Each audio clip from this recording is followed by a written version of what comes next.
The left-wing activists disguised as journalists over at the New York Times are absolutely freaking out today over the conservative takeover of the Georgia Election Board and what it means for November. We're going to take a look at the latest election integrity efforts in this key swing state, and we're going to see that Georgia is not alone. A number of other states are indeed implementing comparable protections, and the best part, Trump is already bragging about it. Hey gang, it's me, Dr. Steve, your Patriot Professor, here to help you stay sane in these insane times. So make sure to smack that bell and subscribe button. Also, gang, with all of this uncertainty, all of this insanity surrounding us and the world as a whole, there's never been a better time to secure your finances with the timeless value of gold and silver. And so that's why we have, as one of our wonderful friends and sponsors, the amazing company Goldco, because they're patriots just like us who want to help you and guide you into how to get into precious metals, but completely tax-free and penalty-free. In fact, if you click on that link below right now, you can get your very own absolutely free gold and silver kit. It's an amazing free resource that shows you step-by-step how to get into precious metals, even if your money's still in a retirement account like an IRA or a 401k. And again, just to show you how awesome the Patriots Goldco are, the best part is that you may actually already qualify to get up to $10,000 in free silver. I told you it's the best, so what are you waiting for? Get in on the action by clicking on that link below or going to turleytalkslikesgold.com and get your free gold and silver kit. It promises to be a real life changer. As many of you know, over the last few years, the key swing state of Georgia has been on the forefront of election integrity efforts. Now, back in March of 2021, Governor Brian Kemp signed into law sweeping election reform measures designed to prevent all the chaos surrounding 2020 from ever happening again. The legislation was influenced by the work of Heritage Action for America, which is part of the Heritage Foundation, which, of course, is the author of the infamous Project 2025 that the Democrats are putting in so much effort to demonize.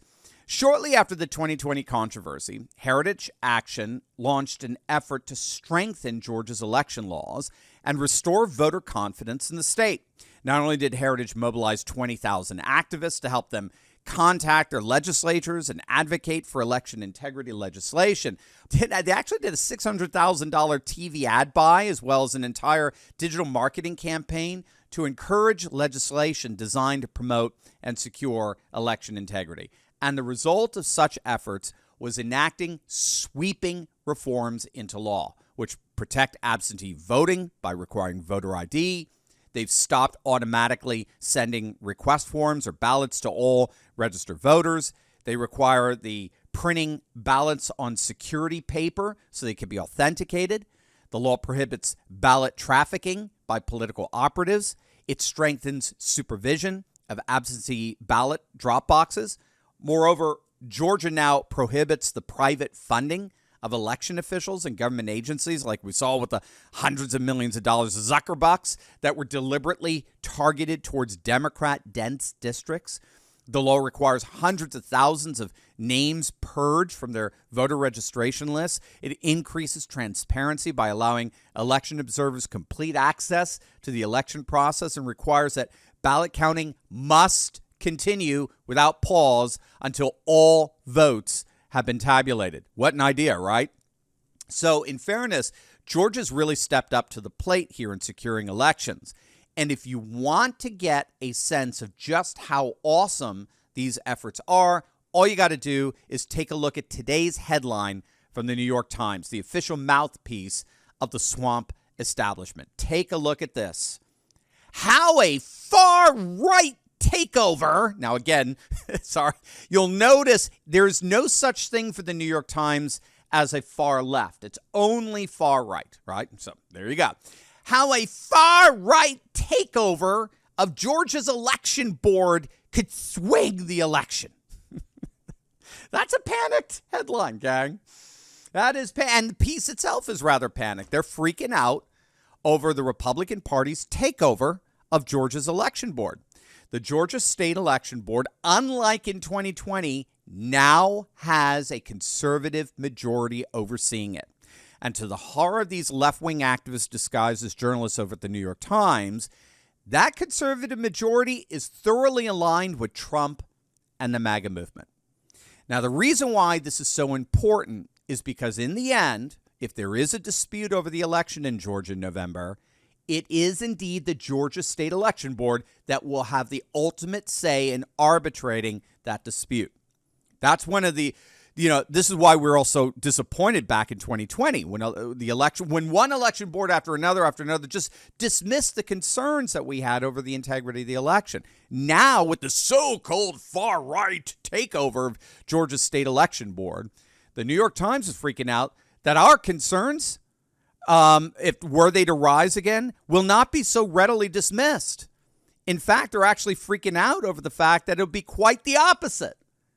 Those concerns will be rectified by the election board that now shares those concerns.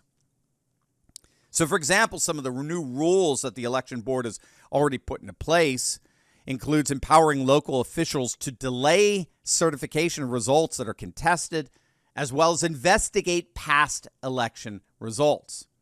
Now, things get even better in Georgia. You may have heard about this, but the Georgia Supreme Court just ruled unanimously that private contractors working for the government, the Georgia government, are indeed subject to providing public records requests or fulfilling those requests.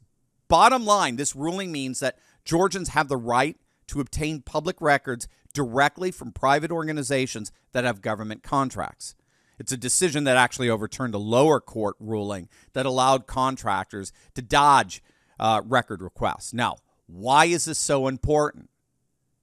Well, because it now means that companies like Dominion Voting Machines and other private election services are now legally obligated to turn over all of their election documents upon request from any Georgia citizen. This is huge. The concern that this ruling implicitly addresses is that private companies now can no longer hide behind what they'll call proprietary protections when refusing to publicly reveal their documents. In other words, they don't want to give away like their business model or, whatever makes their company, privately, or whatever makes their company successful. They don't want to give away those secrets. That's the argument that they were making. They were hiding behind these proprietary protections and were not releasing their documents. If you are now a private company that contracts with the Georgia government, you are now required by law to show all records involved in that contract and its outworking to the public. It's a huge ruling for election integrity, even though it does not directly involve the issue of elections. And the good news that it's not just Georgia, gang. In Arizona, one of the last things their outgoing governor, Doug Ducey, did is he signed into law a bill requiring proof of citizenship in order to vote, as well as a bill that expressly states that it's the Arizona legislature that will alone have the power to award presidential electors, not secretaries of state, not even the governor. And that, of course, is simply Arizona legislature recovering its own constitutional function. The Constitution gives sole plenary authority to state legislatures to determine the time, place, and manner of elections, not governors, not secretaries of state, not bureaucrats, state legislatures. Moreover, in South Dakota, Governor Kristi Noem recently signed into law a ban on those so-called Zuckbucks, right? This is where Facebook's Mark Zuckerberg poured in hundreds of millions of dollars in elections across the country to tilt the races to the Democrat candidates. Zuckerberg basically bribed state officials by giving them, quote, donations to help cover the election operating costs during the pandemic. Those so-called donations are now banned in the state of South Dakota, as well as a number of other states, including Georgia. So we're going to continue to keep an eye on how things play out in the realm of election integrity leading up to November. But if what the New York Times is complaining about, if that's any indicator, things are starting to look pretty good.